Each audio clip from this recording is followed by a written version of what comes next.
One, two. 1, 2. Are you getting audio? Guys, are you getting audio on the camera? Are you good?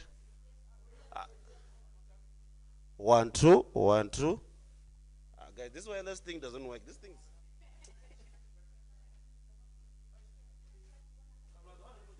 You have some problems. Yeah. This is safe. Yeah, this is safe. These things of trying to complicate simple things.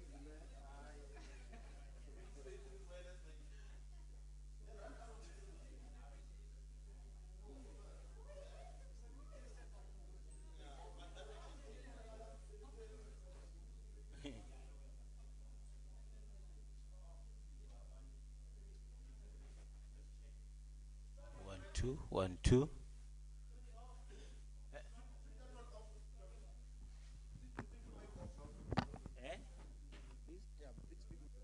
Mic 1 2. 1 2. Mic test 1 2. Take it back. 1 2. Mic 1 2.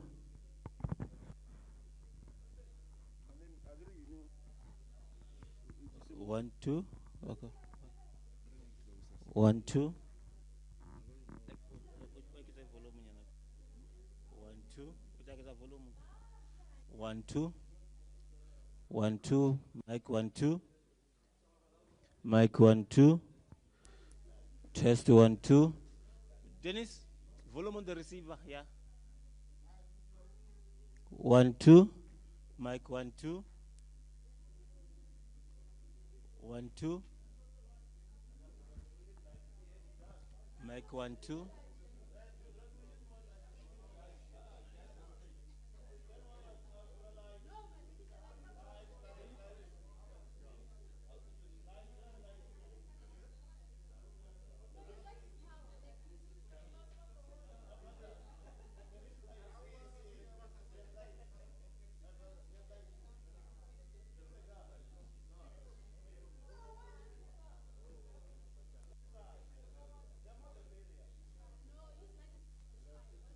Mic 1 2. Mic 1 2.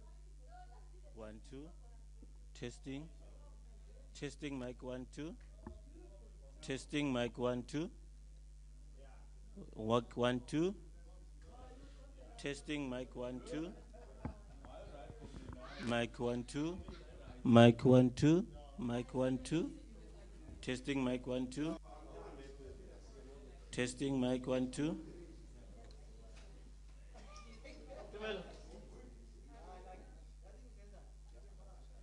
Mic 1 2.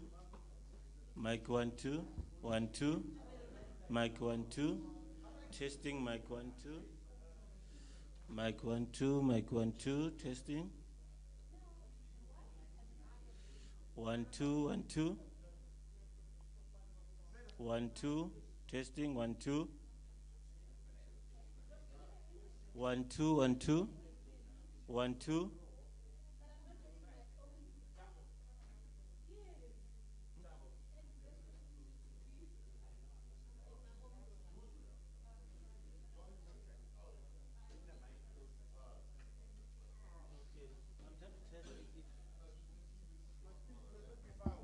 So 1 2. And then what about those ones?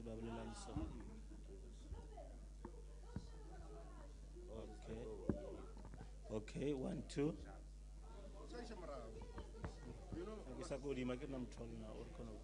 1 2. 1 2. 1 2. Mic 1 2. Mic 1 2. 1 2.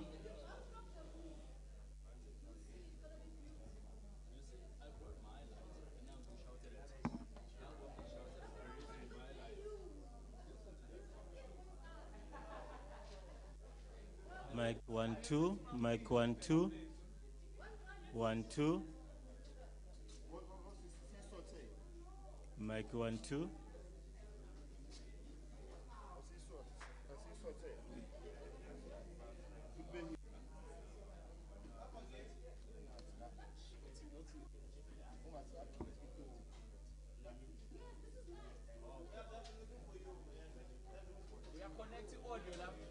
One, two, one, two.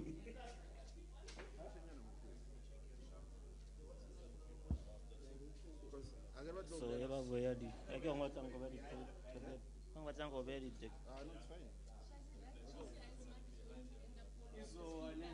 this one, I think is They taped it, ne? let's take.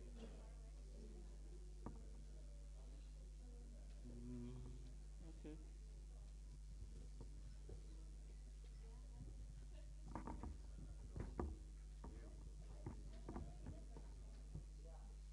It's fine.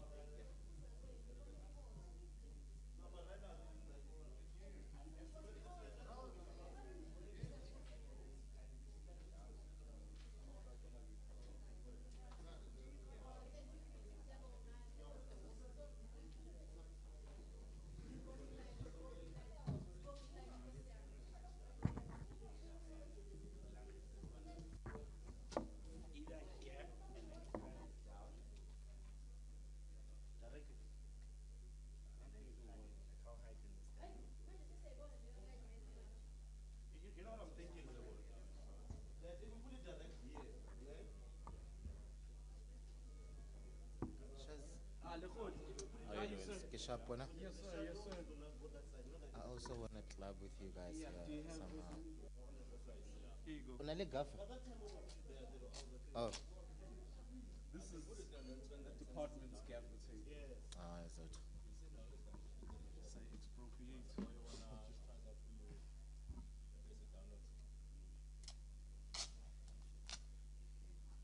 Interesting.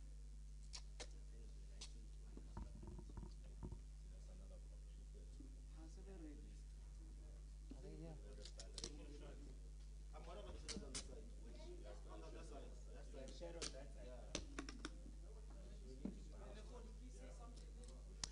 One, two, one, two.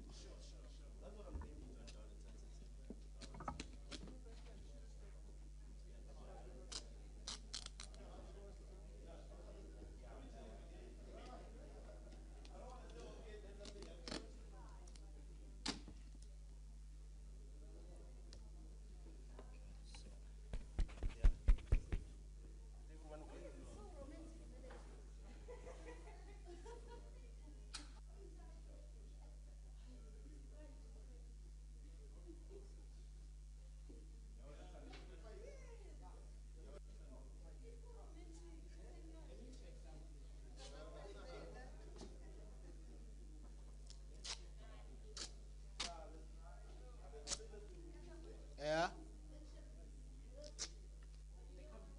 Okay, huh? Stand by, Hlophe.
Sure.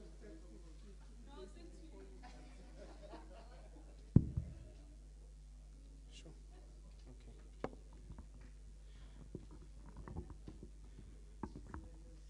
Very good morning, everybody. Ministers, DGs, senior officials from the Department of Agriculture and the DTIC, colleagues from the media, I hope you're all well. We're all bright and early today in Pretoria, so I thank you all for being on time, and our apologies for the very slight delay. This morning we're going to have the joint statement by the DTIC and the Department of Agriculture on updates relating to South Africa-US relations, particularly as it pertains to the outcomes of the cabinet meeting of last week. But without taking too much time, Minister Tau, if I can ask you to kindly come up and issue us the statement. Thank you.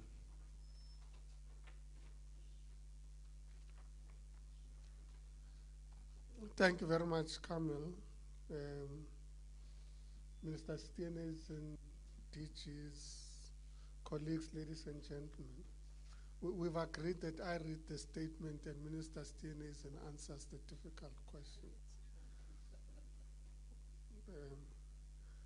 But once again, on behalf of the two departments, welcome to this joint media conference that we're holding this morning after the cabinet meeting last week. Following the 30% unilateral tariff imposed by the United States, which came into force on the 7th of August 2025, government has been implementing a response anchored on 5 key elements. 1, continued engagements with the United States to secure a deal and reduce the tariffs. 2, the diversification of exports to alternate markets. 3, an economic response package to vulnerable companies and workers. 4, trade defense against import surge and dumping.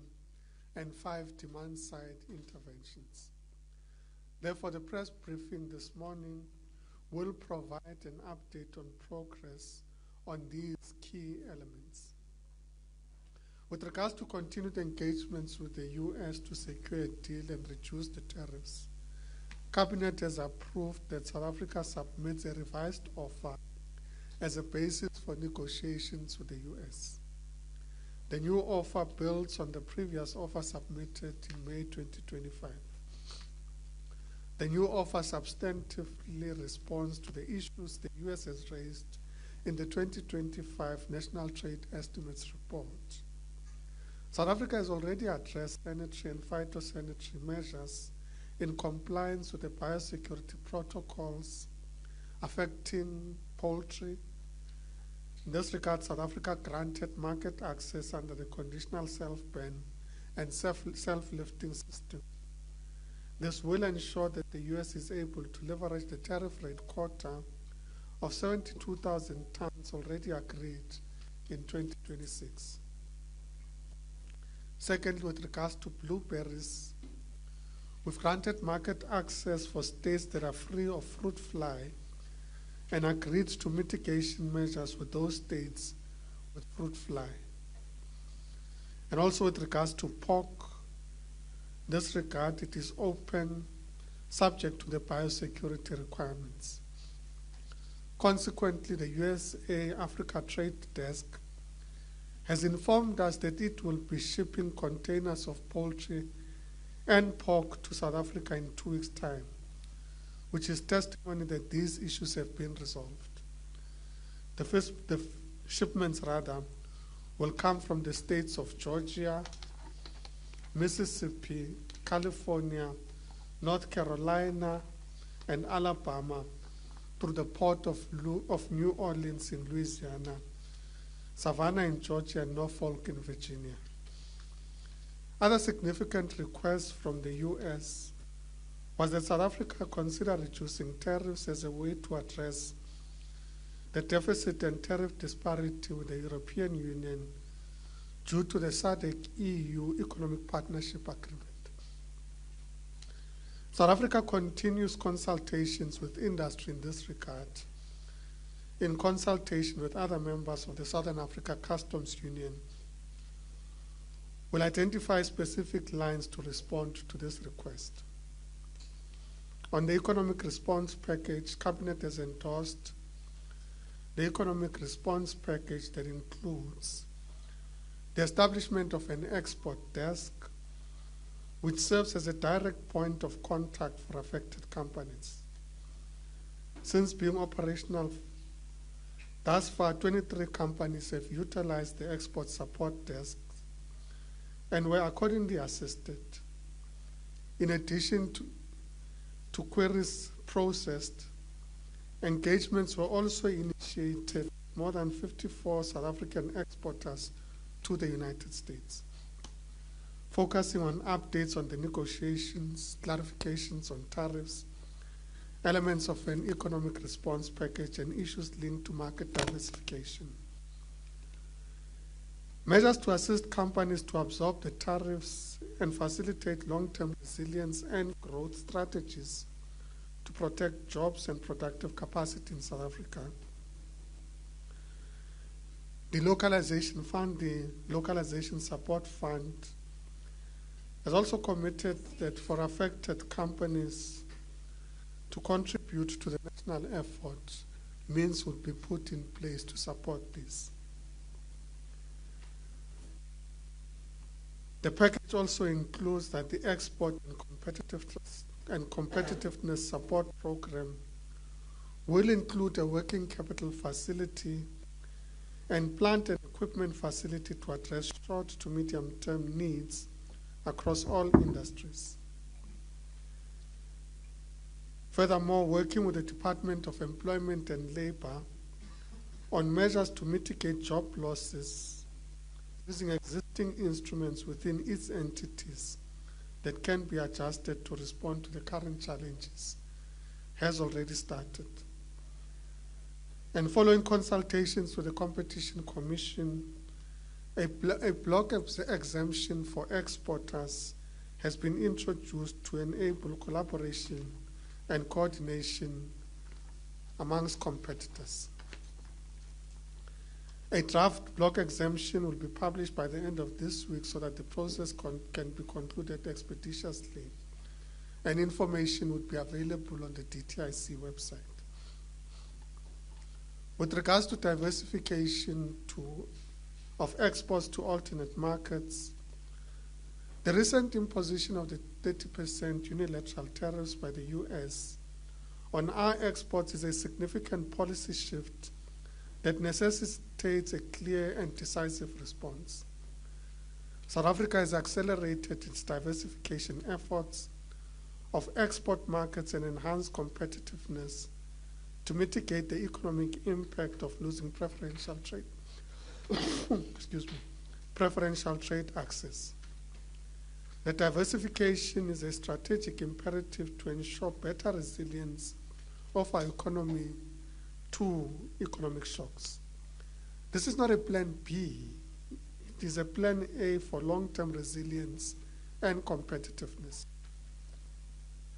We are committed to strengthening our relationship, particularly under the Africa Continental Free Trade Area, to build regional resilience. We'll continue to work with the FCFTA and other countries as we ensure that we consolidate partnerships, including our European partners, towards enhancing our trade and investment relations in a manner that unlocks sustainable growth and development and entrenches South Africa in new supply chains. We're looking at Asia, including Japan, Vietnam, and Thailand, the Middle East, and India.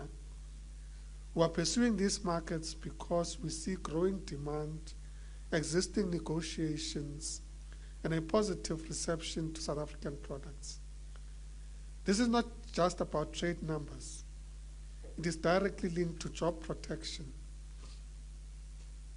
Diversification Diversification is about protecting rural livelihoods and sustainable agricultural growth for our people. To achieve this, government is deploying dedicated infrastructure for market expansion, including trade and agricultural attaches, increased export certification capacity, and a concerted effort to align our biosecurity standards with the requirements of these new markets. A high-level negotiating team, including both the DTIC and the Department of Agriculture, has been identified and is ready to engage the U.S. towards a mutually beneficial agreement.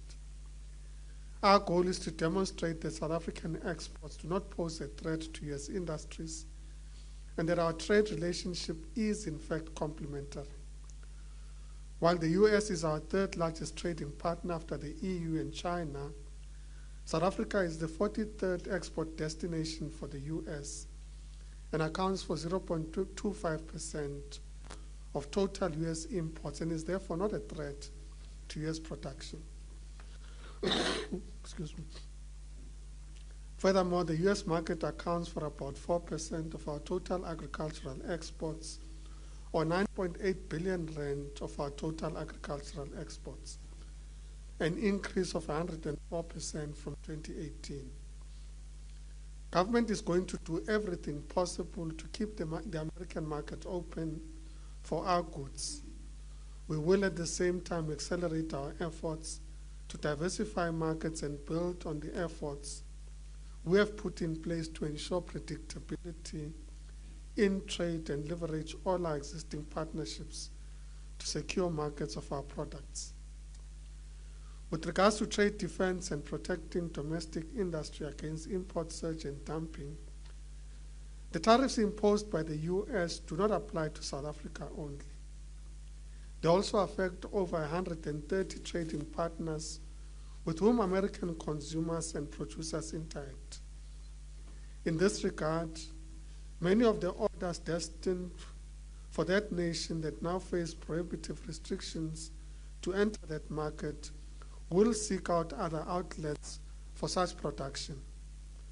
Furthermore, chronic overcapacity observed in the world market for key product markets like steel, glass, subsidized agricultural products, solar, and automotive vehicles will make this surge increasingly harmful, or rather, no, incessantly harmful for our domestic industries. As such, South Africa stands ready to make use of these trade remedy measures,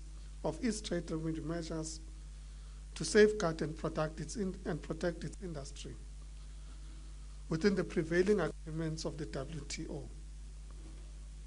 This will involve consideration and on the balance of evidence, the use of anti-dumping, anti-subsidy, and safeguard measures to protect domestic industry, which may be affected by such trade deflection and or diversion.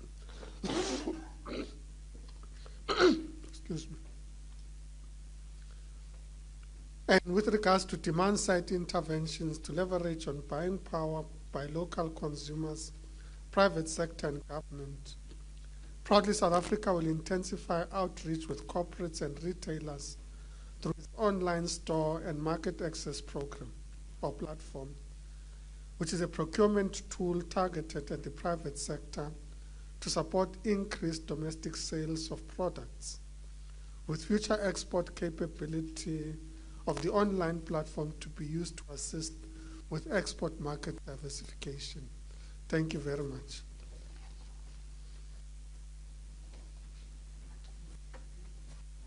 Thank you very much, Minister. I must apologize. It was a rather long statement, and I know sometimes the voice doesn't comply, but you made it through. Thank you. Colleagues, I'm going to start a round of questions now. I'm going to take 4 questions.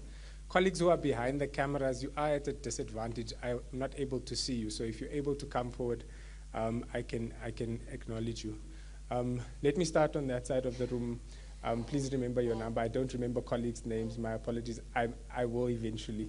So 1, 2, 3, 4. Thank you.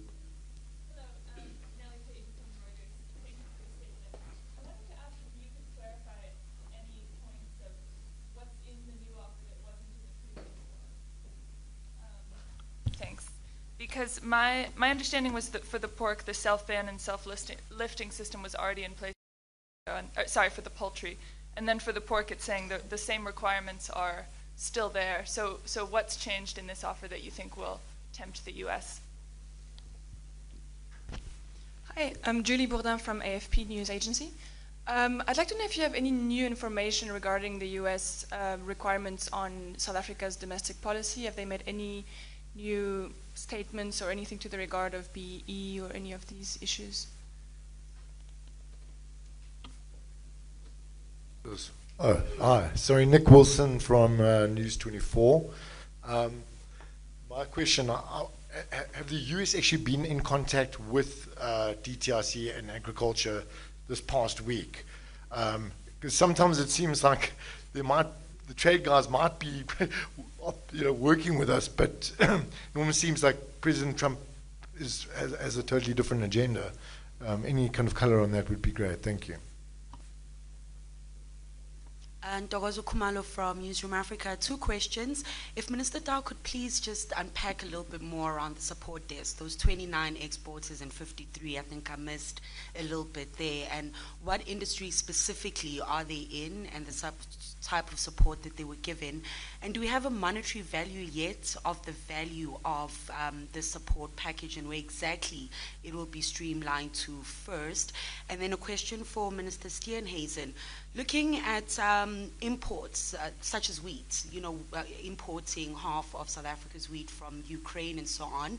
Free State was once a province where we get a lot of our wheat.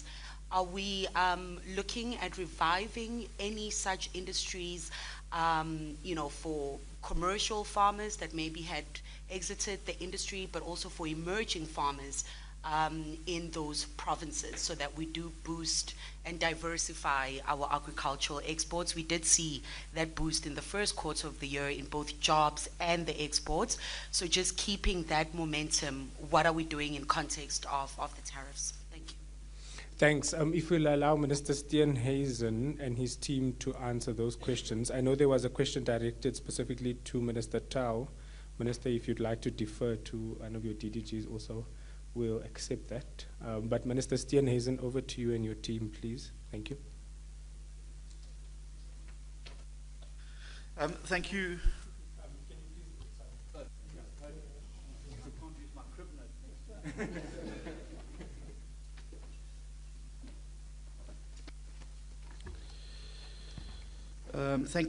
Thank you very much. I think that the self-lift, self-ban was an initial response to one of what the US have regarded as a non-trade barrier to access, particularly for poultry in South Africa. And it was one of the issues that was raised quite strongly with us by the US TR and has come up repeatedly in interactions with the United States of America. I believe that the self-ban, self-lift program that we've offered them removes any concerns that avian flu could be used as a trade barrier to prevent the US of reaching their quota that is designated to them into South Africa. I think it is a fair system. I think it is a system that quite adequately addresses the concerns around that. On the issue of pork, there's ongoing discussions around pork. Our animal scientists maintain that there is a risk of PRRS disease in South Africa if it was to outbreak here. So we require on certain cuts for the glands to be removed from pork cuts to prevent the exposure to the disease.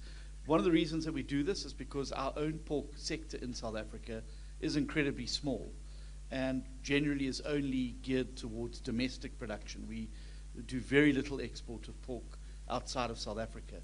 And so if our own pork sector was to be wiped out through an outbreak of PRRS disease, that we would see significant food security problems in the country. And that's why we require that. It's not something that we've thumb-sucked. Our animal scientists have put on the table the evidence. We use and draw from WOA, who keep registers of where these diseases are prevalent. And I think it behoves us as responsible custodians of our own biosecurity to ensure, much like the US and other countries do, protect their local markets from potential outbreaks. We will continue to engage the US on pork, as Minister Tau has already outlined, but it would be incredibly irresponsible for us just to say, well, let's open up, because it would have grave implications potentially for our local pork sector. Nick, thank you very much. Yes, there certainly have been some engagements with probably the most senior US diplomat currently available to South Africa, and there have been issues that they have been talking about. I would say that some of these issues were not raised with us by the USTR, or certainly in the White House, and have come as somewhat of a surprise, given the fact that we felt we were in a trade negotiation and a tariff negotiation. And we would obviously continue to engage the White House, but there are some other issues that are outside of Minister Tau and Ma's remit and belong firmly in the DIRCO space. And I know that DIRCO, through Minister Lamola, is engaging with his counterparts.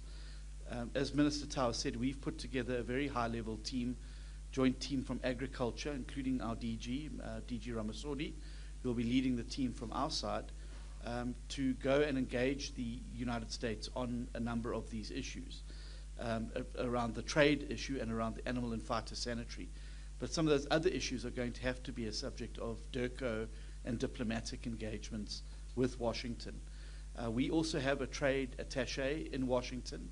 We sent, when we realized we were heading into choppy waters with the US, we deployed a very senior member of our department as an agricultural attaché in Washington. Dr. Jafta has dealt and headed up our plant unit for many, many years.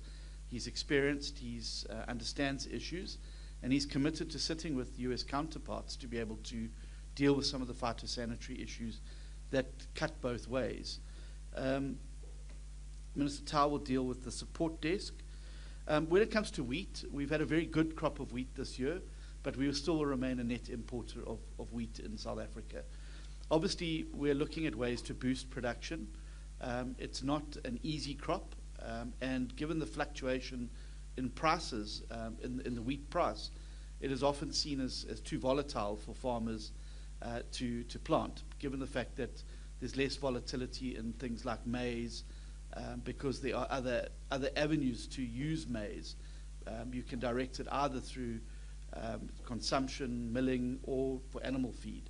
And so you have more price points where you're able to do maize. Wheat is slightly different. We have seen an uptick in wheat production, and we will continue as Department of Agriculture to promote wheat, and particularly when it comes to emerging farmers and new entrants, to encourage wheat production.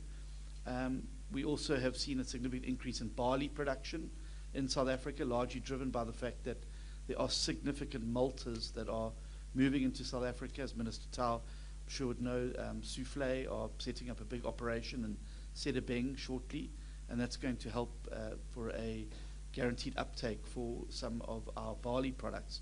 But wheat remains a tough product, and as I said, the price volatility obviously makes it incredibly difficult to do this. I do want to make this one point, which I think is very important, and that is that trade with the US also benefits the United States of America. Many of our products are counter-seasonal, so they pose no threat whatsoever to US production. And when it comes to citrus, both the pricing and the quality of the South African offering, given the exchange rate difference and given the incredibly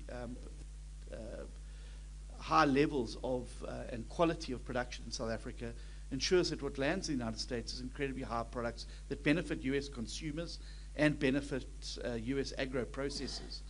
And I think that the US gets a good deal from South African agriculture.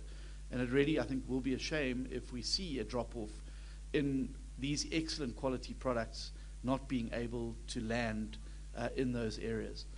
I also think that it is very clear now that these tariffs are not just around balancing trade.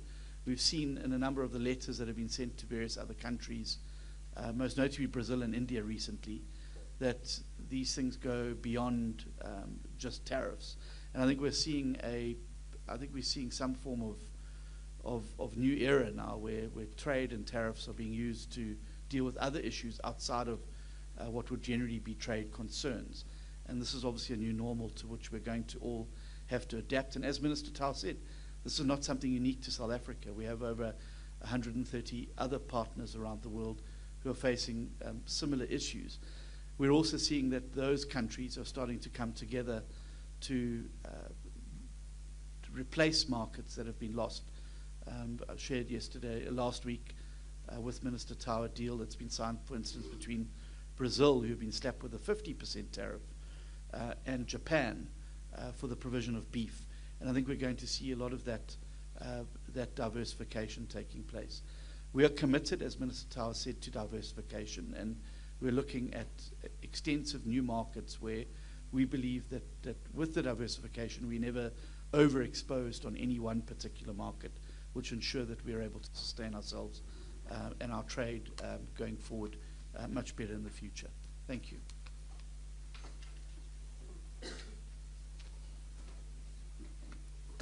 Thank you very much. I think Minister Steenhuisen is handling the onset of the flu better than I am. And maybe we need to convince the president of what the doctors say, that bed rest is the most important thing to do when you have the flu. So there's a bit of lobbying to do there. And maybe Nelly, to present it slightly differently, we went to Cabinet last week and got approval of what would constitute the revised offer to the US. Cabinet gave us an approval on which basis we're then able to engage with the United States Trade Representative on Friday through our head of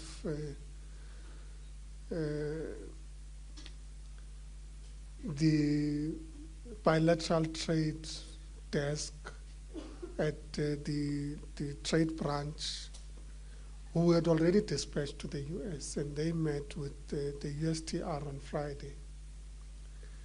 On the basis of that, there was an agreement that we are now ready to submit based on the comments received, and will be submitting today. Now, the trick is not to get the US to read about the offer in the newspaper. So please excuse me until such time that at least they've received and processed the offer that we have made. But of course, the work has been done, and that's why I took you through the process that we had undertaken. And I'm not sure whether that adds any bit of color, Nick. Point of clarity, sorry, Minister Tau, Nick Wilson here again. So basically, from what I can see, I mean, the self-ban regulations, that's always been in place. No. Maybe, sorry, I didn't understand that. If you could perhaps just clarify that again. Thank you. No, remember, this has been a process. So some of the measures that have already kicked in on the basis of our initial offers and engagements with the US are as a result of the process. So we didn't always wait for everything to be in place for us to begin to extend certain offers to the US. And that relates to, amongst others, blueberries, the self-ban, self-test offer, and other initiatives that we've taken, that we've put in place. So if you like, some of it is also goodwill on our side. You've raised these issues. We've started measures to ensure that we're able to address the issues that you've raised with us, which are your areas of concern.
questions on the WhatsApp group.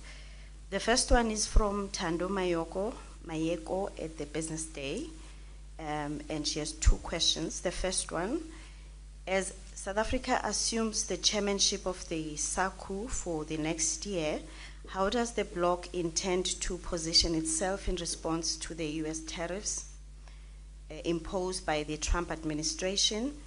What specific strategies will South Africa push to safeguard SACU members' market access to the US?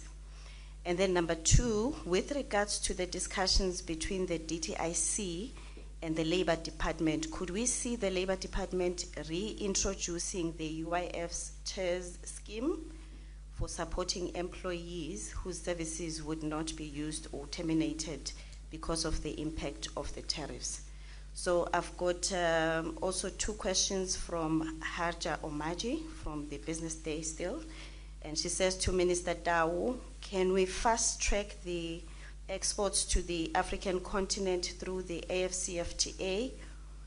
And why is the next meeting only in October or November? And is it true that exports have increased to the continent in recent months? The second question from Hajra to Minister Steenhuisen, can we fast track the agriculture master plan to transform sugar plantations in SA into ethanol and sorghum plantations to meet global demands? And then I've got questions from the Daily Maverick. I just want to go to them quickly from Michelle. It was mentioned that US demands are being substantially responded to. Can you explain in more detail as to what these demands actually are, be they political or economic? The high-level team identified from the DTIC and Department of Agriculture have been identified. When will the next engagement present SA's new offer that substantially responds to US demands? And then the last question, the DA has raised previously that the US demands have included change to domestic policies such as BEE. Can you please clarify as to whether these were part of the US demands? I think we'll come back. There's a lot more, but I think we can end Thanks. Let's leave it at that. Thanks, Pumzile. I think, Minister Tau, if I can ask you to come up and address the first three or so questions, and then Minister Steenhuisen, the specific ones on sugar, and those issues relating to domestic policy. Thanks.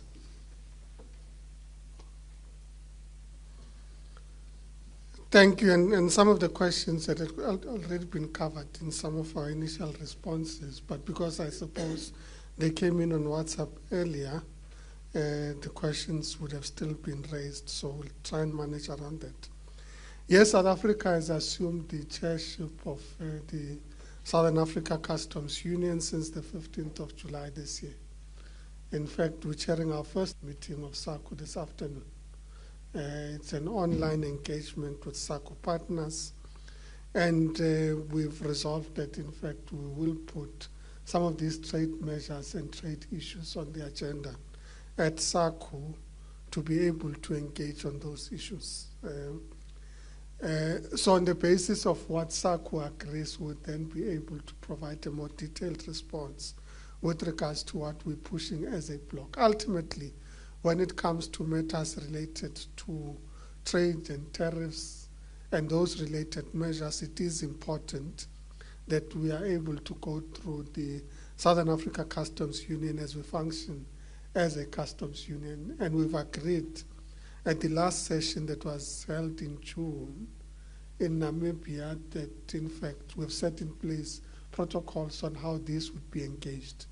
And this applies to us in as much as it also applies to our colleagues in the customs union.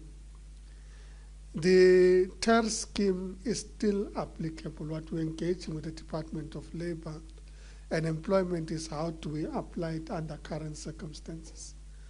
But as you know, when we engaged with ArcelorMittal, we also introduced TERS as part of the mechanisms of intervening there. So the Department of Employment and Labor still implements TERS, and of course we'd have to adjust on the basis of the current circumstances and what the implications could be. And yes, trade under the Africa Continental Free Trade Agreement is continuing to improve, particularly as new protocols are ratified and new agreements are put in place to implement the Africa Continental Free Trade Agreement. We're having more and more countries coming on board and ratifying the protocol. So it's always important to understand that ultimately what happens with the FCFTA and with other trade agreements is that whilst you've agreed at a multilateral level, for purposes of implementation, it needs to go through your own parliament for ratification. And it is at that point that you can begin implementation. And we've recently gone to parliament and have had 2 additional protocols ratified by parliament. So trade under the FCFTA is increasing, and we intend to fast track it, including addressing whatever bottlenecks there might be in this regard. I think I've done mine. Just to say on the biofuels issue, it is a matter that we are also engaged with and would be following up with our colleagues in the Department of Agriculture, but I'm sure at this point Minister Steenhuisen can give an update in that regard. Thank you.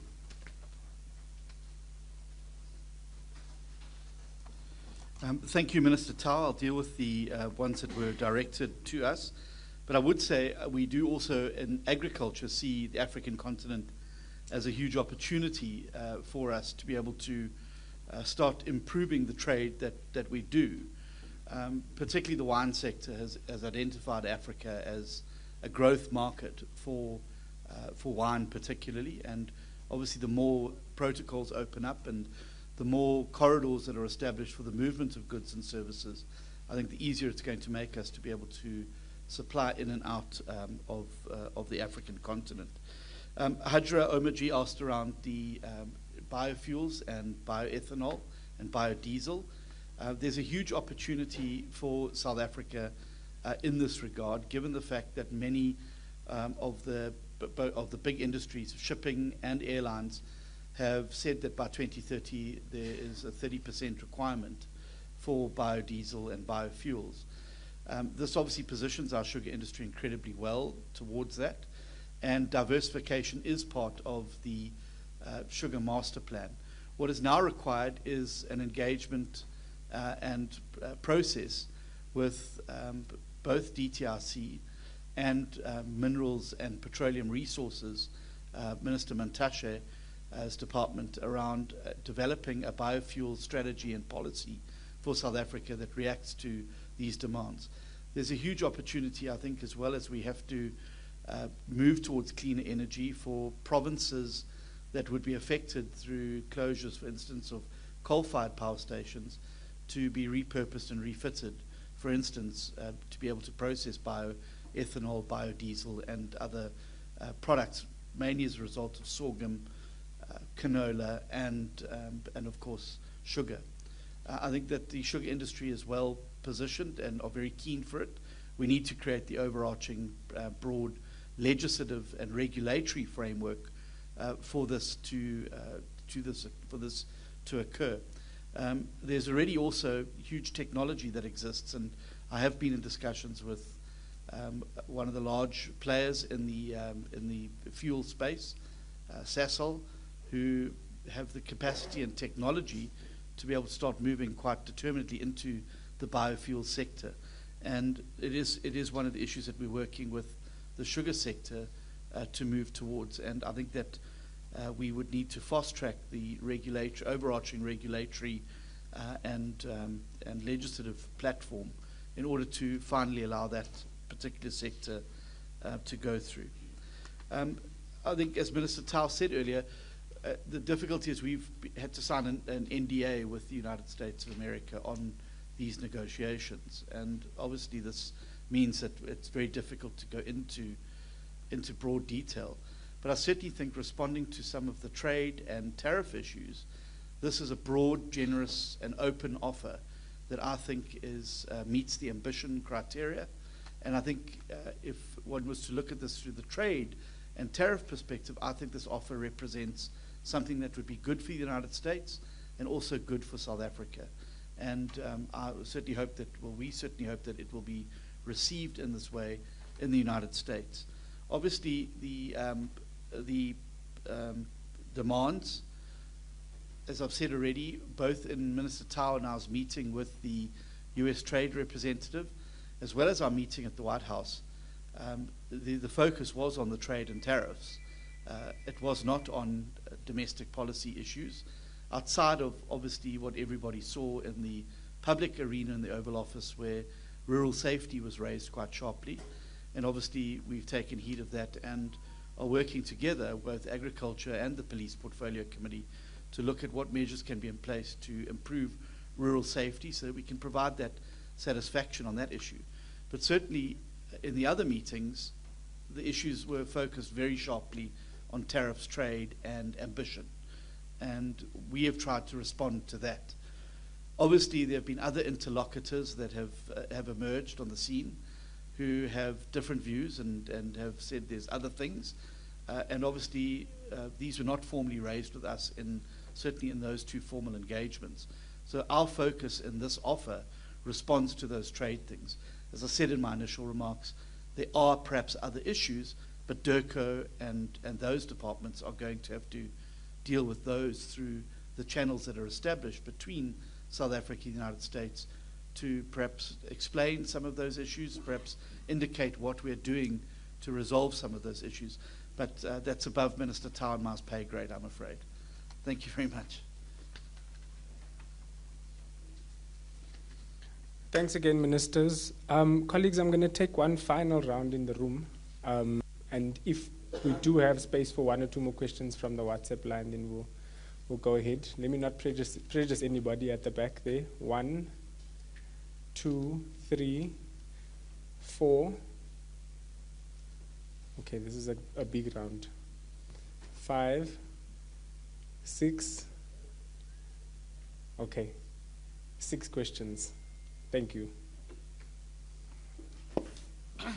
Thank you so much. It's Wikanyo, MDN TV. I only have one question for the Minister of Agriculture.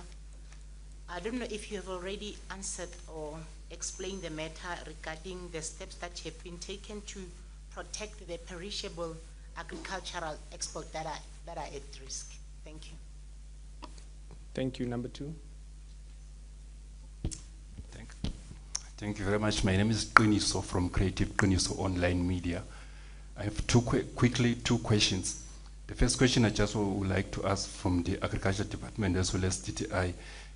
Do we have any Plan B or C negotiations against the Donald Trump tariff? Maybe you're gonna say you withdraw the exploration of land.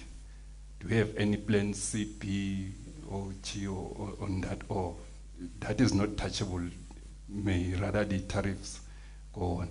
Then my second question is that after hearing that the rural areas or the agricultural areas is doing good, but my question is that do we have any plans or do we have any previous practice we have done to improve the dignity of a rural person? Because it look as we go around to the rural areas, or there are even jokes about people from the rural areas, and you can even see the influx of rural people. They try to come to the urban areas to improve their dignity.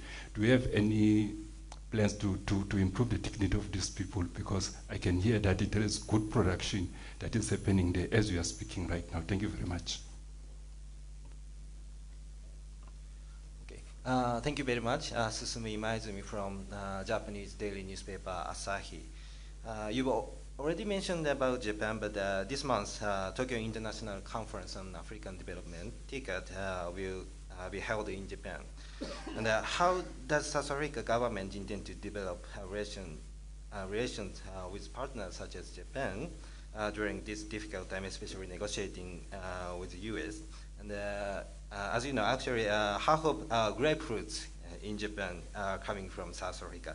So we already have like some kind of infrastructure about our trade. So how do you want to expand this relationship? And if you expect anything from Japan, please let me know. Thanks, 3. Thank you so much. Thank you so much. Francis Luagamachate from Progressive Independent News Agency. Ministers, will you say these South Africa-US trade negotiations are the most difficult ones, based on the fact that you don't seem to be getting to the ground and having some agreements that did end up going to the situation, or the popular phrase, stable but critical? And the second question is, as part of diversification, what are the new trading negotiations considered for China, and in which, which products will those be? Thank you. Thanks, 4.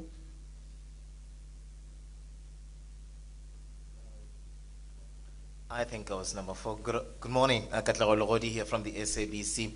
The first one is clarity on the team, the new team that is being put together. Can you just give us a sense of how are they, the makeup of this team? Are they going to be inclusive of those from DIRCO as well, as we look at approaching these issues? And did I get it right that this afternoon you will be submitting this new deal? Maybe clarity on that indeed this is what will be happening today. Again, Ntokozo asked about the export support desk and the companies that are already receiving support right now. Can you please just get further clarity on the industries that have been racing to the desk to try seek for support? Are we seeing a pattern of some sort? Which industries would find themselves vulnerable right now, looking at those that have already approached the export support desk? And clarity as well on the BRICS. We know very well that there was a 10% that was threatened to be imposed on the countries that are members of the BRICS cohort. We are a country that is member of the BRICS. Has that kicked in, this new deal that is going to be presented? Does it factor that in terms of how you'll be navigating that one as well? Thank you. Thanks. It was just an addition to. I have to just on the discipline colleagues. Just, we having the deal, but what does that mean? The tariffs have already kicked in. That was just it, to add on to his question. Okay. Thank you. Mpho. Mpho from CCTV. I just wanted to find out, what is the department doing to diversify exports to alternative markets? Okay, I think that one's been covered already. Last one? Yeah, it's just the clarity as well. I've from ENCA. Just on maybe any timelines, have the US committed to maybe relaxing the tariffs if they give the go-ahead to the revision of what you're going to propose this afternoon? Okay, bit of a mixed bag this round. Let me ask Minister Steenhuisen first this time. If you can come up and clarify some of the issues around the agricultural and rural areas, and the team as well on your part, and then some diversification as well. And then Minister Tau, you cover the rest. Thank you. Thank you very much. On rural infrastructure, obviously that is the remit of the Department of Rural Development and Land Reform under Minister Nyonso. But we see agriculture as a major player in that particular rural dignity, because dignity comes through work, employment opportunities, and business creation. And that is why we are so fundamentally invested in growing the agricultural footprint in rural areas. We see it as the primary means of creating employment and opportunity in rural areas, and to help build up that infrastructure.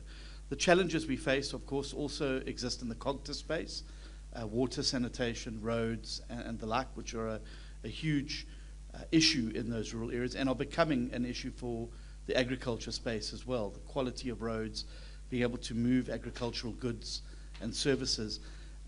I had a heartbreaking story of a group of women dairy farmers in KwaZulu-Natal whose dairy depot doesn't come to collect from them anymore because the roads have got too bad for their trucks, and they're not prepared to lose the money on tires and damage to their vehicles.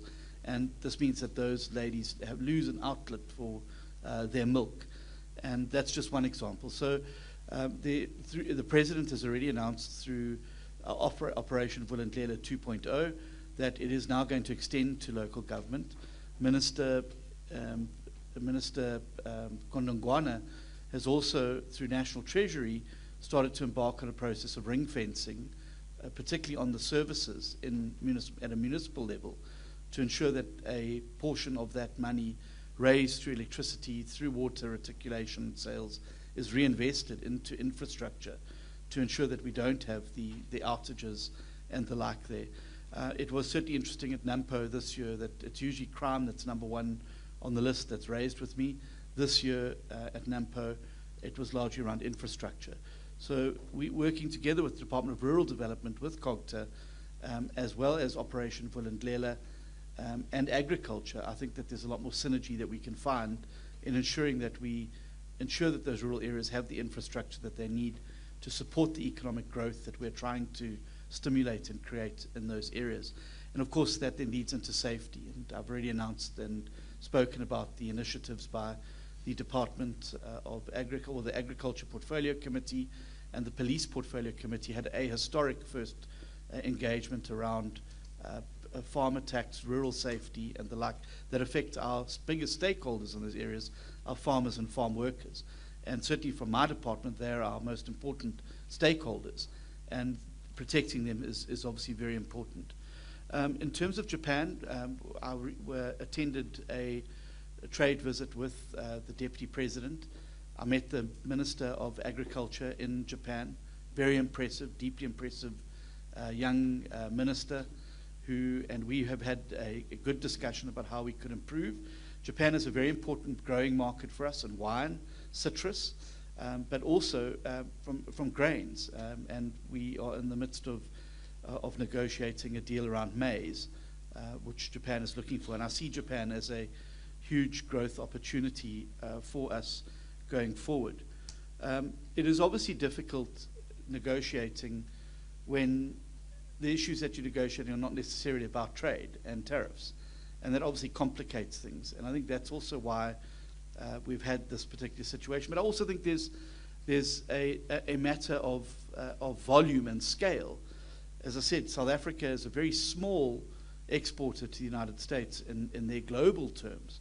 And there are countries lining up outside the USTR's door to try and get their deal on the table. And so that does complicate the timelines. And perhaps, in other countries where you're dealing with trade negotiations, it's generally one-on-one and there's a focus. Here we've got a whole lot of countries scrambling to the USTR to try and avert tariffs and the like. And so I think there is a bit of congestion, and that does complicate the timeline somewhat. So I don't think it's a function of us sitting on our hands, as some have alluded to. It's a function of the fact that there are processes that we are required to follow, and that other countries are also going through these same processes, and so we would need to do that. In terms of diversification, China is obviously a huge opportunity for South Africa. A 1.6 billion population, that's a lot of mouths to feed, and a lot of demand for agricultural products. I can today share that after the last visit that I attended with the Deputy President in China, and our visit as the Agriculture Minister to the GACC, we were given the protocol for stone fruit. Significant in a number of ways. It's the first time that China has negotiated more than one product with us at a time. It's usually they focus on one fruit type. We got 5 in this particular deal: stone fruit, apricots, peaches, nectarines, plums, and prunes. These are obviously, we hope to conclude now this protocol on the sidelines of the G20, the Agriculture G20 next month, and that will then open the way for stone fruit from South Africa into China. The next mission thereafter is cherries and mangoes, and we are already advanced in terms of the negotiations there, and I think that would open huge opportunities for us to be able to get those particular products there. Minister Tau has indicated that the low-hanging fruit for us, pardon the pun, would be able to redirect citrus that's going to the US now into the European Union. But that is going to require a negotiation in order to try and get around the citrus black spot issue, which we do not see as unsurmountable, and we believe that with the right phytosanitary safeguards, there's no reason whatsoever that the European Union should balk at being able to accept the citrus. Even with the 30%, there are certain agricultural producers who feel that they would still remain competitive in that environment. Particularly, I was with one of the largest avocado producers in South Africa last week. I went to visit them up in Limpopo province. They believe even with the 30%, we can still compete effectively on avocados, for instance, given the price that our competitors are landing them at, that we can still compete even with that. So what they're looking for is for us to continue the engagements around market access. And we will obviously continue those processes as through Dr. Jafta in Washington to try and conclude those opportunities so we can see further growth going there. I just want to make one interesting point about BRICS. If one looks at the US's trade with Brazil, India, China, and other countries in the BRICS, it certainly dwarfs anything that we do. And so I don't think that it would be fair or right to penalize South Africa for being part of a regional bloc like BRICS, which obviously is our prerogative as a country. As I said, the US certainly does trade with all of those countries. Some of them have obviously been slapped with far more punitive tariffs than we have. India sitting at 50%, and Brazil sitting at 50%. And obviously, there are global dynamics now around trade that are going to make these waters more difficult to navigate. But as the old saying goes, you can't be sailors that curse the sea. We have to navigate the seas that are now in front of us. And this is perhaps the new way things are going to be going forward. And I think that it's even more incentive to do what we can to improve the relationship with the United States and to retain access to their markets.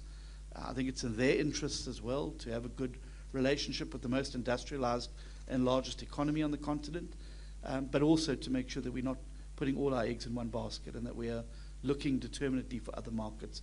China, Japan, the Middle East, South Korea, these are huge opportunities, I think, that remain untapped for us as South Africa. And perhaps this crossroads that we're at now with this particular tariff situation is now even more of an incentive for us to move more determinately towards securing these new markets for South Africa's goods, not only in agriculture. Obviously, I'm biased to agriculture, but Minister Tau's also got lots of things he likes to sell around the world, and that diversification, I think, is now going to become the imperative of certainly both of our departments in the short to medium term. Thank you.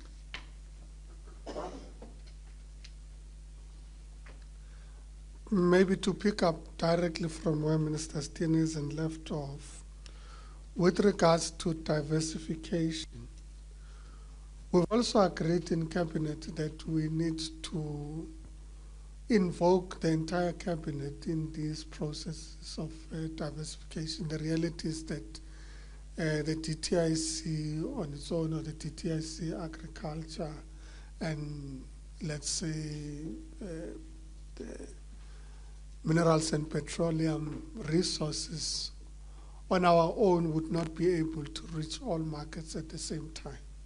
So part of our reality is that we kind of have to invoke all members of the National Executive to be part of the pool of people, and we would be able to provide the necessary technical support behind that pool of people. And we think that that would be a much more valuable thing to do than to expect us as these departments to be all over the show all at the same time. It's extremely, extremely difficult to reach all these markets. And I'm answering both the question with regards to diversification and also what markets are we targeting. Of course, we indicated that we have engaged with the EU. We had a summit with the EU earlier this year. We agreed to develop a clean trade and investment partnership. we in the process of finalizing that partnership with the intention that it would be signed off in November at the BRICS summit between the two presidents. So we're working very hard to ensure that we're able to implement that. We also saying that where there are areas of, if you like, disagreement, and we made an example of the citrus black spot, that we should be able to resolve this on the basis of bilateral engagements with the EU, and would be pursuing that strategy. We've been to China recently. We've given them a list of the top 100 products. We've varied that list to now include more industrial products. We've presented a proposal with regards to specific areas of cooperation, and we've had commitments from the Chinese to invest in particular industries. So certainly we're talking to them. As indicated, we will be led by the president at TICAD in Japan, and the engagements on TICAD would also include bilateral engagements between the president and the prime minister at that side, including, of course, bilateral engagements with our respective counterparts. We intend to sign a set of MOUs at the back of historic trade relations with Japan. So it is a market that we're targeting. We have also received confirmation that we would have the Joint Economic Commission with Saudi Arabia in the second week actually, of September. And linked to that would be an engagement we'd also have with the UAE, so that we're able to open not just those two markets, but the broader GCC countries in the Gulf. So it's an area of focus that we're working on to ensure that we're able to deal with it. I should say that we had intended to include Qatar in this visit that would go into the Gulf, but the agreement now is that Qatar would be in South Africa and intend to have a visit to South Africa in end of November, early December. So rather than, in fact, including them in this round of engagements, we should be able to engage with them at the back of the direct discussions and visit that they would be having in South Africa at the end of this year. I'm just giving you a flavor of some of the markets. There are markets that historically we've had relations with, but the trade relations have not been very, very solid. And we're now extending engagements with those markets. Those would include Brazil and broader the Mercosur countries. We've targeted that. We've also targeted countries in the Asian region. So there are countries in the ASEAN region that we're targeting. And we've already said Vietnam, Indonesia, and Thailand would be amongst the countries that we're targeting on the basis of the engagements that we're currently having.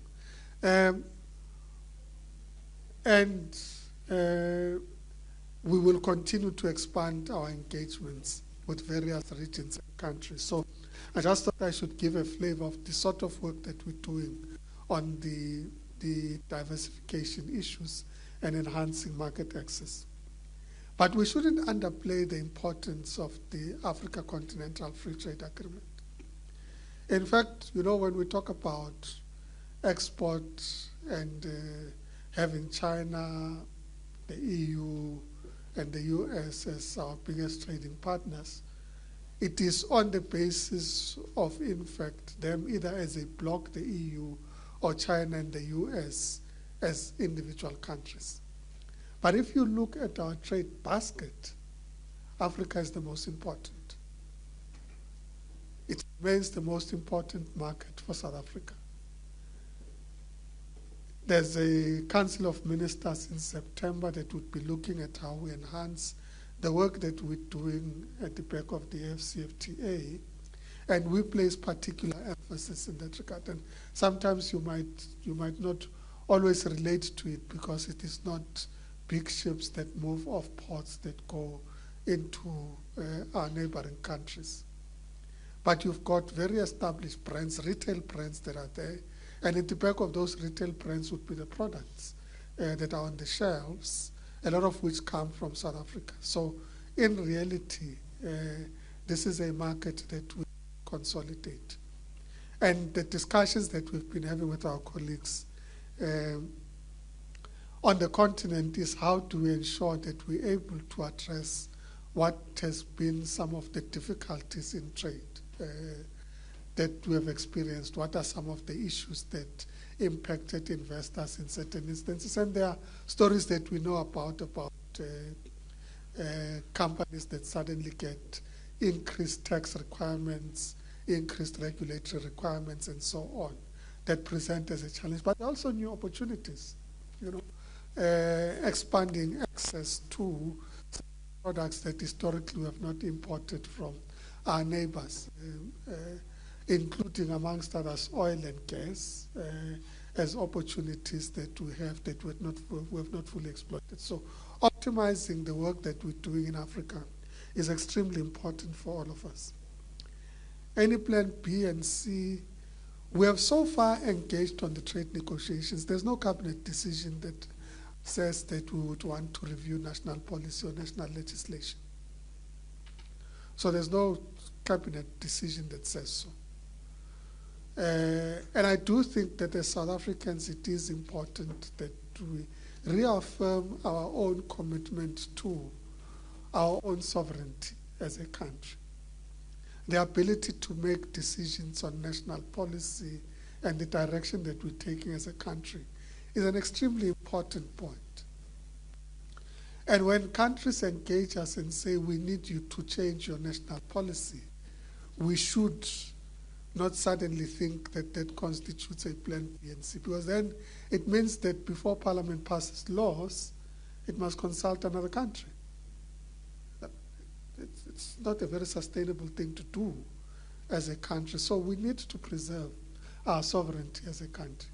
So to the extent that there would be engagements, this policy impacts trade, creates non-tariff barriers and so on. These have been matters of trade engagements and negotiations. Because we also go to other countries and say, yes, you have created access to our products, but you've got non-trade barriers that make it difficult for us to trade with you. So our products can't access your market because of these regulatory mechanisms that you have in place. And we engage with those as trade-related matters. But to the extent that we say we're placing our ability to make sovereign decisions as a country, I think would be a high-risk decision to take. Are these the most difficult negotiations? Let's just say certainly unprecedented. Certainly unprecedented because historically you engage in negotiations at the back of globally established rules of engagement governed by the World Trade Organization. And those would include, amongst others, that tariffs would be governed by WTO rules. You would have tariffs in line with what would be most favored nations, and these nations would collectively qualify for a particular tariff under particular circumstances, and that what you extend to one, you'll extend to the other unless you have a free trade agreement or an economic partnership agreement, and that you don't take arbitrary and unilateral decisions. That book has been put on the side for now, and all of us are grappling with the reality of what we're dealing with. I certainly think that it would be a subject that we would engage at G20 amongst others, but it would certainly be a topic of engagement when we get to the Ministerial Council that would be held in Cameroon in March next year, which is the regular WTO Ministerial Council that's held. It certainly would be a topic to say, given these changed circumstances, what does this mean in terms of the World Trade Organization, the rules of engagement, and how do we adapt? And countries have to apply themselves. We certainly as a country have started to apply ourselves to what our contribution to that discussion would be. The expansion of the team, I should say that the team, ultimately when put together, includes the presidency. We're also on the ground in the US right now. It includes the Department of Agriculture, it includes DERCO and the DTIC, and to the extent that there are particular areas of interest, we agreed that in fact we need to involve and include the Department of Minerals and Petroleum Resources a lot more actively, because issues have been raised with regards to gas, oil, critical minerals, and so on. So certainly the departments would be expanded to include all those that are affected, and we get input from all of them. Will it be submitted today? Yes, it will be submitted today. As I said, we had engagements with them through our own representative who was there, the Chief Director for Bilateral Trade, who is in the US right now. We've dispatched him there to stay there until certain issues have been resolved, and we've had to have people acting in his stead in the department so that we're able to deal with these issues. The advantage that we have with him is that he was also trade representative in the US, a trade attaché rather, in the US. So he's got direct knowledge of the market, the issues, the environment, and so on. So he's there dispatched since the beginning of last week, and he is engaging actively, both at the level of the administration, but also as Congress resumes, it would also be at the level of the Hill, if you like, Congress, that would be able to engage with Congress and should be able to get value from those engagements. And to the extent that we would need to dispatch even the directors general whenever necessary, the ministers whenever necessary, we stand ready to dispatch all capacity that we have at the point that we need to dispatch that. But as I said earlier, we're also dispatching this capacity all over the world to open certain markets. But I don't think that there could be any doubt about the importance that we attach to our continued trade and relationships with the United States. With regards to the 10% BRICS tariff, it has not been presented as a direct option yet. It was mooted rather. I would have preferred muted, but mooted rather, as a point that could be under consideration, but it hasn't been put officially on the table. Therefore, we have not factored it in as a number. At this point, we're dealing with the numbers that the US has published. I think, Camille, I've covered everything, and Minister Steenhuisen had earlier covered the other issues. Thank you very much. Ministers, thank you very much. I am going to abuse you for 2 more questions. I'm going to allow one from WhatsApp. If there's any new questions, Pumzile, on WhatsApp, 1. And I'm going to give my colleague in blue here the other one. And then that's it. We have questions from Gwena Mashale from the Sowetan, who asks, how will the localization support fund be financed? What accountability mechanisms are in place?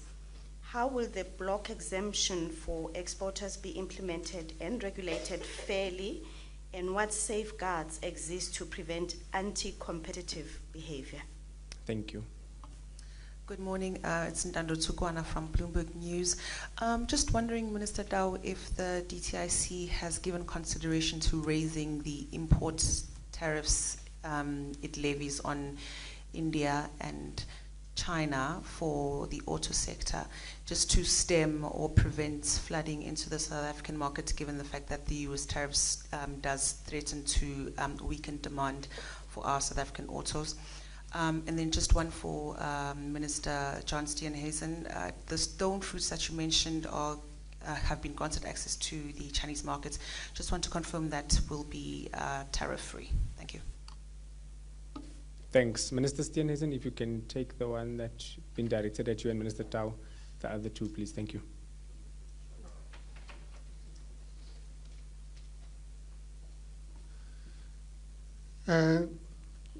Thank you very much. The Localization Support Fund exists already and has been financed through certain competition agreements that have led to investment in localization. So some of the public interest investments have gone into the Localization Support Fund.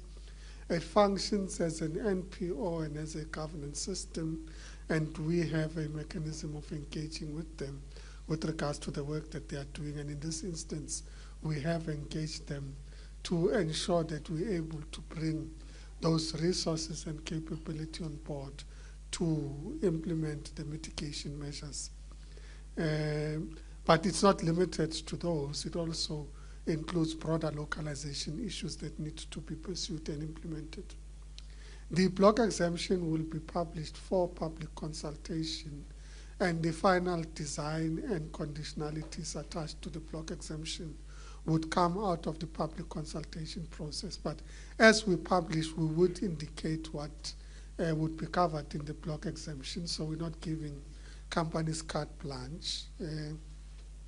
And we're also cognizant of the response on the other side, because remember, our trade partners would also be concerned that, in fact, and if we don't do it well, it could be perceived as enabling collusion. In this instance, it is about consolidating the efforts that we can put together to address the challenges that we have, but we also have to protect the competition environment in our country. So when we publish, those safeguards would be put in place, and of course industry and stakeholders would be able to contribute to that discussion. With regards to Chinese and Indian auto, it is a discussion that we're currently having with the intention, in fact, of taking a less punitive approach, but rather taking a more proactive approach of getting some of those products manufactured in the country. You know that bike is already in the country. Many of them have expressed interest of establishing in the country. They are making contributions to the process currently underway to review the APDP, which is the policy framework on the automotive industry that we've put in place. It's currently under review, and they are making contributions in this regard. We engage directly with both their countries, but also individual companies about this and measures that would put in place.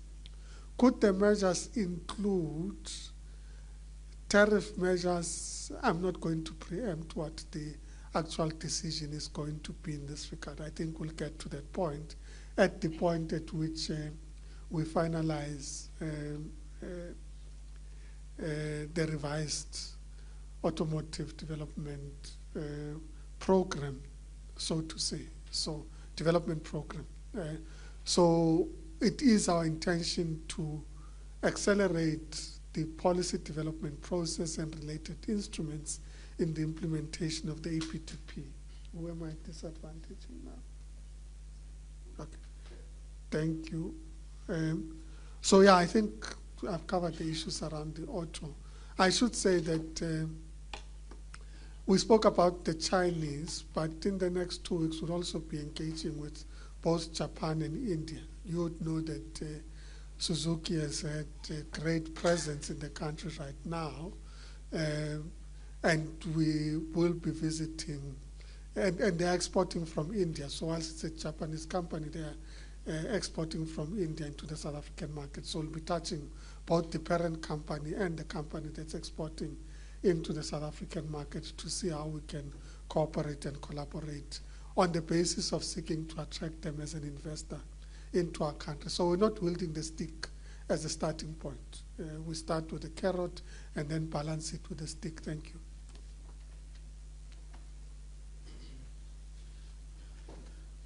Yeah, thank you. So the stone fruit protocol was given to us by the GACC. It's going through our processes domestically, FOSAD and our phytosanitary department as well. And I said we'll hopefully sign that at the sidelines of the G20 Agri next month, which I think will be a significant step forward. As it relates to tariff-free, we are still obviously after the announcement by the Chinese, are still exploring the avenues of the tariff-free and what it means and what the implications are. But obviously, this is a product that the Chinese really want from us, and it certainly, even if there is a tariff, it would likely be an incredibly favorable one, much like the other tariffs that they have provided us with. We're obviously continuing to engage China on other tariffs, things like wine, etc., and what the implications of the zero import tariff would be for those particular sectors as well. But we're still obviously, I think, through DTRC and the other and DIRCO are still processing what it actually means around the zero tariff regime, and obviously we'll hope to make an announcement of it into the future. Thank you. Ministers, colleagues, thank you very much for a great briefing. We're going to allow the ministers to get back to work so that the headlines are not unkind to them tomorrow, that they were spending time in front of the media instead of working. But no, unfortunately, there are pre-existing engagements that the ministers have to get to. So we'll allow them to take leave with their teams, and then colleagues can leave thereafter. Thank you very much.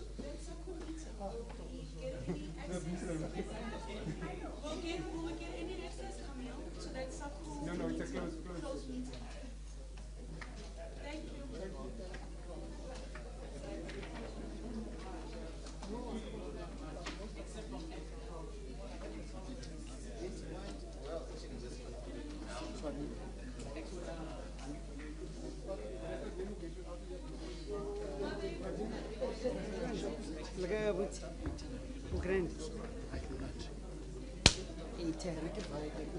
Oh yeah. But I did it. It's a grand man.